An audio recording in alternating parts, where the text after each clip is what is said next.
Assalamualaikum warahmatullahi wabarakatuh. Perkenalkan, nama saya Muhammad Hairan Isnan dengan NIM 2209 0750 2071 Prodi Bisnis Digital kelas D. Saya akan menjelaskan beberapa materi dari ekonomi makro. Yang pertama adalah pasar uang. Pasar uang merupakan tempat terjadinya transaksi jangka pendek untuk instrumen keuangan dan juga digunakan untuk memenuhi kebutuhan likuiditas dan pendanaan sementara. Kedua, ada instrumen pasar uang, jadi sertifikat deposito, surat berharga komersial, treasury bills, dan juga call money. Sertifikat deposito adalah surat utang yang diterbitkan oleh bank dengan jangka waktu tertentu. Surat berharga komersial adalah surat utang yang diterbitkan oleh perusahaan untuk memperoleh pendanaan jangka pendek. Terus ada treasury bills, yaitu surat utang yang dikeluarkan oleh pemerintah dengan jatuh tempo kurang dari 1 tahun. Terus call money adalah pinjaman jangka pendek antar bank yang digunakan untuk memenuhi kebutuhan likuiditas. Yang kedua ada peserta pasar uang, yaitu yang pertama ada bank komersial, artinya menyediakan layanan perbankan dan perperan sebagai pemberi pinjaman. Yang kedua ada pemerintah yang terlibat dalam penerbitan dan perdagangan treasury bills. Yang ketiga ada perusahaan yang menggunakan pasar uang untuk memenuhi kebutuhan pendanaan sementara. Dan yang terakhir ada investor institusional, yaitu melibatkan dana pensiun, dana investasi, dan juga perusahaan asuransi. Terdapat beberapa fungsi pasar uang, diantaranya itu memberikan likuiditas, yaitu menyediakan sarana untuk memperoleh dana dalam jangka pendek. Kemudian ada mengatur suku bunga, yaitu suku bunga pasar uang dapat menjadi indikator bagi suku bunga umum dalam perekonomian. Yang ketiga ada mengatur resiko, yaitu investasi jangka pendek dalam pasar uang dapat membantu mengelola risiko keuangan. Kemudian ada hubungan dengan pasar modal. Jadi pasar uang dan pasar modal saling terkait dalam rangka pemenuhan kebutuhan pendanaan jangka pendek dan jangka panjang. Pasar uang menyediakan dana jangka pendek untuk kegiatan operasional perusahaan, sementara pasar modal menyediakan dana jangka panjang untuk penjualan dalam saham dan obligasi. Kemudian ada manfaat pasar uang, yaitu salah satunya ada fleksibilitas, likuiditas, diversifikasi risiko, dan pengaturan suku bunga. Jadi fleksibilitas itu memungkinkan akses cepat dan mudah terhadap dana dalam jangka pendek. Yang kedua ada likuiditas, yaitu memberikan sarana investasi yang cair dan dapat digunakan dan dapat diuangkan dengan cepat. Yang ketiga ada diversifikasi risiko, yaitu investasi dalam berbagai instrumen pasar uang dan membantu mengurangi risiko. Kemudian ada pengaturan suku bunga, yaitu suku bunga pasar uang dapat memberikan indikasi tren suku bunga secara umum. Yang kedua, materi kedua itu terdapat pasar tenaga kerja. Jadi pasar tenaga kerja terdiri dari pekerja dan pengusaha yang berinteraksi untuk saling memenuhi kebutuhan pekerjaan. Segmen pasar tenaga kerja diantaranya yaitu ada sektor formal, sektor informal, dan juga pekerja lepas. Sektor formal itu pekerjaan yang diatur oleh peraturan hukum dan dilindungi oleh Undang-Undang Ketenagakerjaan. Kemudian ada sektor informal, yaitu pekerjaan yang tidak diatur oleh peraturan hukum, biasanya dengan kondisi kerja yang kurang stabil dan perlindungan yang terbatas. Kemudian ada pekerja lepas, yaitu individu yang bekerja secara mandiri, tidak terkait dengan satu majikan tetap. Lanjut, pada tren pasar tenaga kerja itu ada globalisasi, yaitu meningkatnya mobilitas tenaga kerja antar negara dan pertumbuhan pekerja migran. Teknologi dan otomasi, pengaruh teknologi yang mengubah persyaratan pekerjaan dan menimbulkan kebutuhan akan keterampilan baru. Yang ketiga ada fleksibilitas kerja, yaitu peningkatan dalam pekerjaan lepas, jadwal kerja yang fleksibel, dan penggunaan kontrak kerja sementara. Kemudian ada demografi, yaitu perubahan dalam komposisi usia penduduk yang mempengaruhi penawaran dan permintaan tenaga kerja. Lanjut, pada pasokan tenaga kerja itu ada pendidikan dan keterampilan, yaitu tingkat pendidikan, pelatihan, dan keterampilan yang dimiliki oleh pekerja. Kemudian ada migrasi, yaitu perpindahan pekerja antar wilayah atau negara untuk mencari peluang kerja yang lebih baik. Kemudian ada tingkat partisipasi, yaitu presentasi populasi usia kerja yang aktif mencari pekerjaan atau yang sudah bekerja. Kemudian pada permintaan tenaga kerja itu ada sektor industri, merupakan permintaan tenaga kerja yang berasal dari sektor-sektor seperti manufaktur, jasa, pertanian, dan teknologi. Kemudian ada keterampilan dan spesialisasi, yaitu permintaan akan keterampilan tertentu sesuai dengan kebutuhan pekerjaan. Kemudian ada perubahan ekonomi yaitu perubahan dalam kondisi ekonomi yang mempengaruhi permintaan tenaga kerja seperti pertumbuhan ekonomi atau resesi.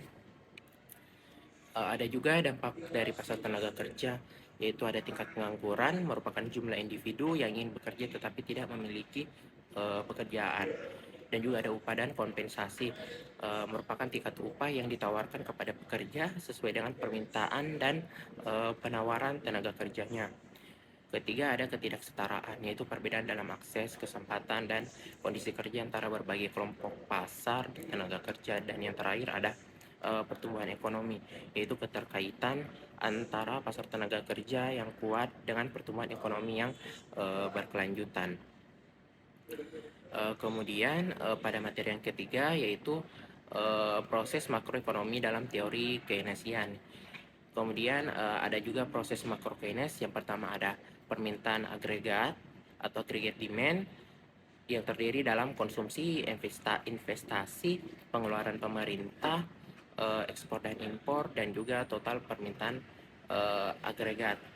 Permintaan agregat itu terdapat beberapa macam seperti konsumsi itu pengeluaran konsumsi pada barang dan jasa, investasi yaitu pengeluaran perusahaan untuk membeli modal dan inventaris, pengeluaran pemerintah itu untuk barang dan jasa publik, dan ekspor impor itu permintaan agregat dari luar negeri. Dan total permintaan agregat adalah jumlah dari konsumsi, investasi, pengeluaran pemerintah, ekspor dan impor. Kemudian poin kedua ada produksi agregat atau agregat supply yang terdiri dari produksi nasional yaitu total barang dan jasa yang dihasilkan dalam perekonomian.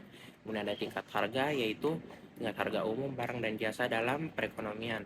Dan juga ada kurva penawaran agregat jangka pendek, itu menunjukkan hubungan antara tingkat yang tinggi dan produksi nasional dalam jangka pendek. Kemudian ada kurva penawaran agregat jangka panjang, itu menunjukkan hubungan antara tingkat harga dan produksi nasional dalam jangka panjang. Kemudian poin selanjutnya ada keseimbangan makroekonomi.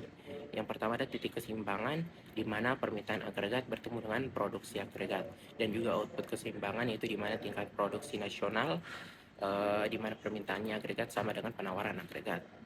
Kemudian poin selanjutnya ya pengaruh fiskal dan moneter, yaitu pada kebijakan fiskal, penggunaan pengeluaran pemerintah dan perubahan pajak untuk mempengaruhi permintaan agregat, dan juga kebijakan moneter yaitu penggunaan suku bunga dan alat kebijakan moneter untuk mengatur likuiditas dan pengeluaran investasi.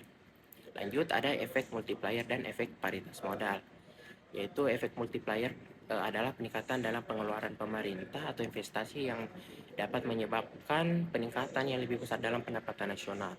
Dan kedua ada efek paritas modal, yaitu perbedaan suku bunga dapat mempengaruhi arus modal dan nilai tukar, dan juga mempengaruhi ekspor dan impor. Kemudian ada siklus bisnisnya. Yang pertama ada fase ekspansi, yaitu perekonomian tumbuh dengan permintaan dan produksi yang meningkat. Yang kedua ada fase kontraksi di mana perekonomian mengalami penurunan dengan penurunan permintaan dan produksi, dan juga pemulihan ada perekonomian pemulih dan menuju fase ekspansi kembali. Pada materi selanjutnya ada pendekatan ISLM, yaitu pendekatan ekonomi makro yang dikembangkan oleh John Hicks dalam menganalisis hubungan antara pendapatan atau output, IS, dan uang yaitu LM. Kurva IS itu pertama ada menunjukkan hubungan antara tingkat pendapatan dan tingkat suku bunga di pasar barang dan jasa. Ada yang menurun juga, yaitu ketika tingkat suku bunga turun meningkatkan permintaan, investasi, dan konsumsi sehingga meningkatkan pendapatan. Dan juga yang bergeser yaitu perubahan dalam faktor-faktor non suku bunga yang mempengaruhi permintaan agregat seperti perubahan pengeluaran pemerintah atau ekspektasi konsumen. Yang kedua ada kurva LM, yaitu menunjukkan hubungan antara tingkat pendapatan dan tingkat suku bunga di pasar uang. Kurva LM yang meningkat yaitu ketika pendapatan naik, permintaan uang juga akan meningkat yang menyebabkan suku bunga juga akan naik. Dan kedua, kurva LM yang bergeser yaitu perubahan dalam faktor-faktor non pendapatan yang mempengaruhi penawaran dan permintaan uang seperti perubahan dalam likuiditas atau kebijakan moneter. Jadi titik keseimbangan ISLM itu di mana kurva IS dan LM bertemu dan juga menunjukkan keseimbangan antara pendapatan dan tingkat suku bunga di perekonomian. Lanjut pada kebijakan fiskal, yang pertama ada penggunaan kebijakan pemerintah yang melibatkan perubahan pengeluaran dan perpajakan untuk memengaruhi pendapatan dan output agregat. Yang kedua ada peningkatan pengeluaran pemerintah yang bergeser kurva X ke kanan, dan juga peningkatan pajak bergeser kurva X ke kiri. Kemudian ada kebijakan moneter, yaitu penggunaan kebijakan bank sentral yang melibatkan perubahan suku bunga dan likuiditas untuk mempengaruhi tingkat investasi dan permintaan uang. Penurunan suku bunga yaitu bergeser kurva LM ke kanan, dan kenaikan suku bunga itu bergeser kurva LM ke kiri. Kemudian ada efek multiplier, yaitu peningkatan pengeluaran akan memicu efek penggandaan, di mana kenaikan awal dalam pengeluaran akan menyebabkan peningkatan yang lebih besar dalam pendapatan dan output agregat. Lanjut pada kebijakan moneter, yaitu penggunaan instrumen kebijakan oleh bank sentral untuk mengatur pasokan uang seperti suku bunga dan likuiditas dalam perekonomian. Ada beberapa tujuan kebijakan moneter, diantaranya ada stabilitas harga, yaitu mempertahankan tingkat inflasi yang rendah dan stabil. Kemudian ada stabilitas keuangan, yaitu mencegah krisis keuangan dan menjaga stabilitas sistem keuangan. Kemudian ada pertumbuhan ekonomi, itu mendorong pertumbuhan ekonomi yang berkelanjutan. Dan juga ada instrumen dalam kebijakan moneter, yaitu ada suku bunga seperti tingkat bunga yang ditetapkan oleh bank sentral untuk mempengaruhi pinjaman, tabungan, dan investasi. Kemudian ada cadangan wajib, yaitu persyaratan bagi bank untuk menyimpan sebagian dari simpanan nasabah sebagai cadangan. Dan juga operasi pasar terbuka, itu pembelian dan penjualan sekuritas oleh bank sentral untuk mengatur likuiditas pasar. Ada juga kebijakan kredit, yaitu mempengaruhi akses kredit dan kondisi pemberian pinjaman oleh bank komersial. Dan juga kebijakan pengawasan, yaitu mengatur dan mengawasi kegiatan bank dan lembaga keuangan untuk memastikan kestabilan dan kepatuhannya.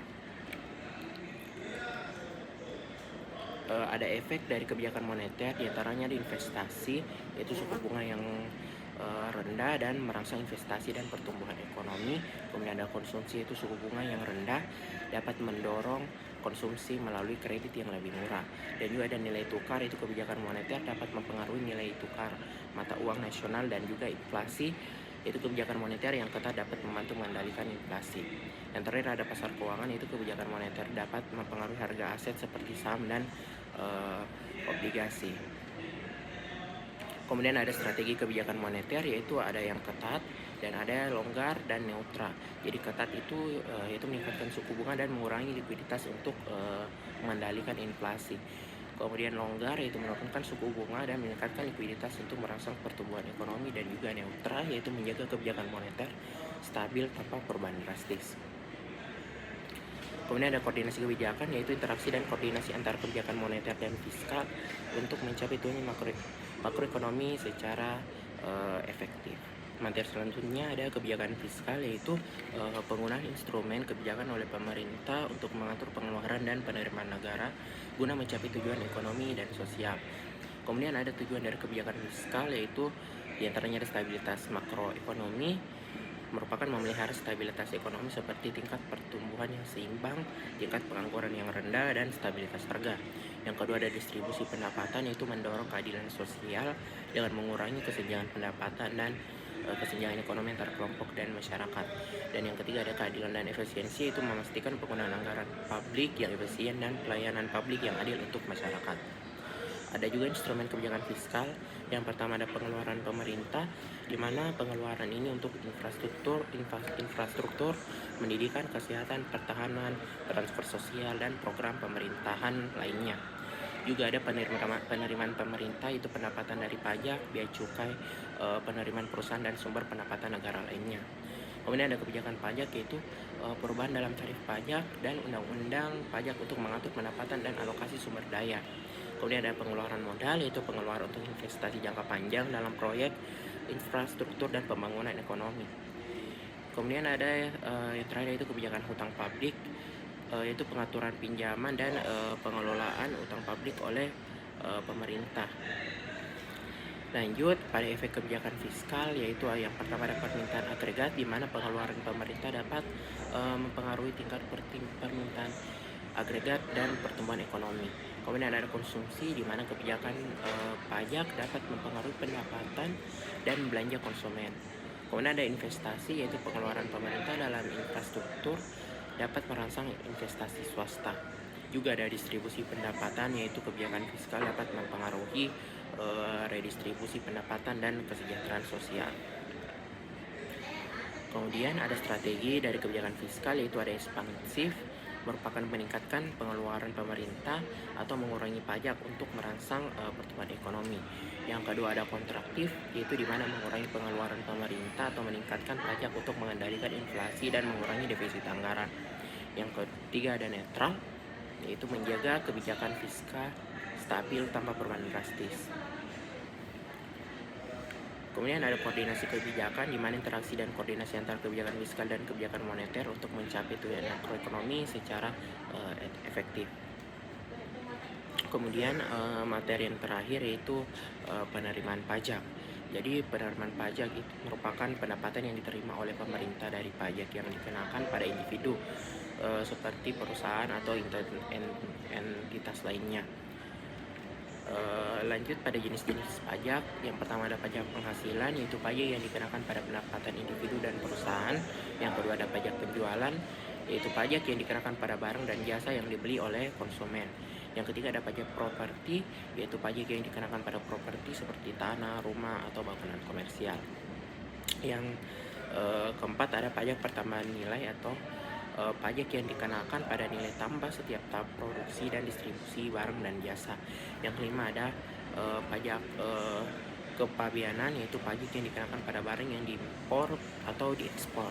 Yang keenam ada pajak bumi dan bangunan atau PBB, pajak yang dikenakan pada kepemilikan properti. Dan yang terakhir ada pajak kendaraan motor, yaitu pajak yang dikenakan pada kepemilikan dan penggunaan kendaraan motor. Ada juga proses penerimaan pajak, diantaranya ada penentuan tarif pajak, yaitu pemerintah menetapkan tarif pajak berdasarkan kriteria tertentu seperti tingkat pendapatan atau jenis barang dan jasa.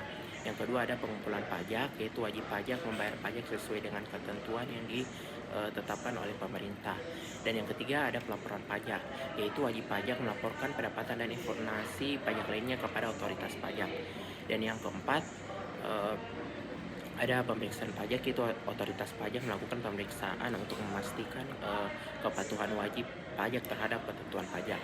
Dan yang kelima ada penagihan pajak, yaitu otoritas pajak menagih pajak yang belum dibayar oleh wajib pajak. Dan yang terakhir ada penyimpanan dan pengelolaan penerimaan, yaitu penerimaan pajak disimpan dan dikelola oleh pemerintah untuk pembiayaan kegiatan dan program publik. Lanjut, ada beberapa tujuan dari penerimaan pajak, diantaranya ada pendapatan publik, yaitu mendapatkan sumber pendapatan bagi pemerintah untuk membiayai pengeluaran publik. Dan yang kedua ada pengaturan ekonomi, di mana pajak dapat digunakan untuk mempengaruhi perilaku ekonomi, misalnya melalui insentif atau pengendalian konsumsi. Dan yang ketiga ada keadilan sosial, yaitu pajak dapat digunakan untuk mencapai keadilan sosial dengan memperbaiki distribusi pendapatan dan juga memberikan perlindungan sosial. Itu saja, kurang dan lebihnya mohon dimaafkan. Wassalamualaikum warahmatullahi wabarakatuh.